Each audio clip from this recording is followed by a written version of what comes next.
Yes నమస్తే, welcome to తొలి వెలుగు. నేను మీ విజయ్. హైదరాబాద్లో రోజు రోజుకి ఆడవాళ్ళపైన ఈ ఆకృత్యాలు అఘాయిత్యాలు రోజు రోజుకి పెరిగిపోతూ ఉన్నాయి. సో సరిగ్గా అలాంటి ఘటనే మొన్న అర్ధరాత్రి, కొంచెం ఇది ఆలస్యంగా వెలుగు చూసింది సంఘటన.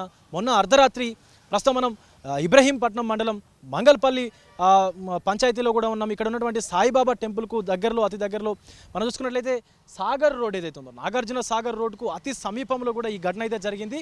సో మొన్న అర్ధరాత్రి ఈ యొక్క బీటెక్ చదువుతున్నటువంటి ఒక విద్యార్థిని పైన, 18 సంవత్సరాల విద్యార్థిని పైన ఇక్కడే ఈ బిల్డింగ్ కిందనే ఉన్నటువంటి ఏదైతే రియల్ ఎస్టేట్కు సంబంధించినటువంటి వ్యాపార నిమిత్తం నిర్వహించేటువంటి కార్యాలయంలో అతను ఒక యజమాని ఎవరైతే ఉన్నారో, ఆ వ్యాపార యజమాని, రియల్ ఎస్టేట్ యజమాని కింద డ్రైవర్గా పనిచేస్తున్నటువంటి వ్యక్తి ఇంజనీరింగ్ మొదటి సంవత్సరం చదువుతున్నటువంటి విద్యార్థి పైన కన్నేసి అఘాయిత్యానికి కూడా పాల్పడేటువంటి సందర్భం నెలకొంది. ఈ నేపథ్యంలోనే సదరు యువకుడు ఈ బిల్డింగ్ పైకి, ఇది మొత్తం కూడా గర్ల్స్ హాస్టల్ని అసలు ఎవరు కూడా మెన్స్ని లోపలికి, అబ్బాయిని కానీ ఇతర పురుషుల్ని కూడా లోపలికి అలో చేయరు. కానీ ఇక్కడే తిరిగేటువంటి అబ్బాయి కాబట్టి, ఇక్కడే ఉన్నటువంటి పర్సన్ కాబట్టి పైన ఏదో బర్త్డే పార్టీ ఉందని చెప్పేసి కూడా ఆ జన్మదిన వేడుకలకు పైకి వెళ్ళి అది అయిపోయిన తర్వాత ముగించుకొని కిందికి వచ్చేటువంటి సమయంలో ఆ కింద సెకండ్ ఫ్లోర్లో ఒక యువతి కూడా ఉంది. ఆ యువతి పైన కన్నేసి ఎవరు లేనటువంటి సందర్భం కూడా చూసి ఆ యువతి పైన అఘాయిత్యానికి అయితే పాల్పడ్డాడు. సో పక్కనే ఉన్నటువంటి ఆ యువతి అరుపులు కేకలు వేయడంతో పక్కనే ఉన్నటువంటి ఆ యువతి ఫ్రెండ్స్ ఎవరైతే ఉన్నారో, ఆ యువతి యొక్క స్నేహితురాలు కూడా గమనించి వెంటనే పోలీసులకు సమాచారం అందించినటువంటి సందర్భం ఉంది. పోలీసులు కూడా సమాచారం అందుకొని ఇక్కడికి చేరుకునే లోపే ఆ యువకుడు ఇక్కడి నుంచి పరారైపోయినటువంటి పరిస్థితి కూడా ఉంది. సో ఎన్ని ఘటనలు రోజుకి, అసలు ఒకటి కాదు రెండు కాదు, రోజుకొక ఘటన ఇలాంటిది వెలుగు చూస్తూ ఉంది. ఒక్కొక్క చోట చిన్న పిల్లల్ని కూడా, చిన్న పిల్లల పైన కూడా ఇలాంటి ఈ దురాక్రమాలకు కూడా పాల్పడుతూ ఉన్నారు.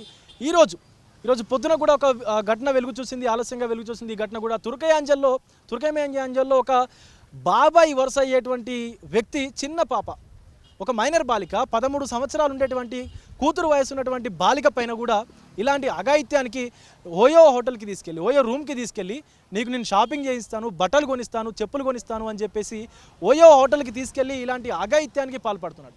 రోజుకి ఇలాంటి ఘటనలన్నీ కూడా పునరావృతం అవుతూ ఉన్నాయి హైదరాబాద్లో. ఇప్పుడు నగర శివార్లో కూడా ఇలాంటి ఘటన అయితే వెలుగు చూసింది. సో పోలీసులు ఒక పక్క కఠిన చర్యలు తీసుకుంటున్నా కూడా, ప్రభుత్వం కూడా కఠినమైనటువంటి చట్టాలు తీసుకొస్తున్నా కూడా ఈ అఘాయిత్యాలు అయితే రోజుకు పెరిగిపోతున్నాయి తప్ప ఆగడాలు తగ్గనటువంటి పరిస్థితి అయితే కనిపిస్తూ ఉంది. సో ఎంతైనా కూడా ఆడపిల్లలు ఒంటరిగా ఉన్నా సరే, చదువుకుంటున్నా సరే, ఎక్కడ ఉంటున్నా కూడా వాళ్ళ యొక్క సెక్యూరిటీ పర్పస్లో మాత్రం ఖచ్చితంగా ఉండాల్సినటువంటి పరిస్థితి అయితే కనిపిస్తూ ఉంది. ఎందుకంటే ఎప్పుడు ఏ సంఘటన జరుగుతుందో తెలియనటువంటి సందర్భం కూడా ఉంది. 6 నెలల పసికందు నుంచి 60 ఏళ్ల ముసలమ్మ వరకు కూడా ఈ కామాంధులు ఎవరిని వదిలిపెట్టినటువంటి పరిస్థితి అయితే కనిపిస్తూ ఉంది. ఖచ్చితంగా షీ టీమ్స్ కానీ, ఈ ఉమెన్ సేఫ్టీ వింగ్స్ కానీ ఒక కట్టమైనటువంటి చర్యలు తీసుకుంటే తప్ప ఇలాంటి ఈ ఆగడాలు కూడా ఆగేటువంటి పరిస్థితి అయితే కనిపిస్తలేదు. ఖచ్చితంగా పోలీస్ వ్యవస్థ, న్యాయ వ్యవస్థ, అటు ప్రభుత్వం కూడా ఒక కఠినమైనటువంటి చర్యలు తీసుకొని ఇలాంటి ఘటనలకు పాల్పడేటువంటి వారిపైన ఒక పెద్ద ఎత్తున కఠినమైనటువంటి చర్యలు తీసుకుంటే తప్ప ఇవి ఆగేటువంటి సందర్భం అయితే కనిపించట్లేదు. కెమెరా పర్సన్ సతీష్తో విజయ్, తొలి వెలుగు, మంగల్పల్లి నుంచి.